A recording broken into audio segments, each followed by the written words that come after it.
Japanese Prime Minister Shinzo Abe is now on his U.S. tour, the highlight of which will be his landmark address to a joint session of Congress on Wednesday. One of the big questions for many watching in this region is whether his remarks include an apology for Japan's wartime atrocities. Kim Hyun has more.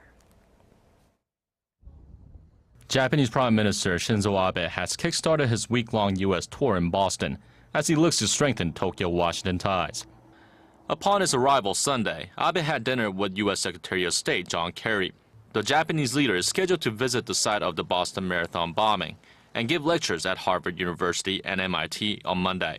After that, he sets off to Washington for summit talks with U.S. President Barack Obama on Tuesday and a highly anticipated speech to U.S. Congress the following day. All eyes are on whether Abe will use a historic occasion to issue a long-overdue apology for Japan's atrocities during World War II. Abe's lack of genuine remorse for his country's actions has caused Tokyo's relations with Seoul and Beijing to dip to new lows in recent years. Prior to Abe's visit, 25 U.S. congressmen sent a joint letter urging him to address history issues. Mainstream U.S. media like the New York Times have also said Abe's success in the U.S. will depend on how he confronts Japan's past wrongdoings.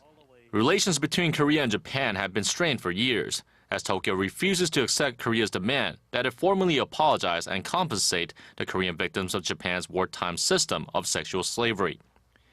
Despite intense pressure, there are indications Abe is unlikely to issue an apology during his time in the U.S., meaning Seoul-Tokyo ties will continue to remain frosty. Kim Hyun, Arirang News.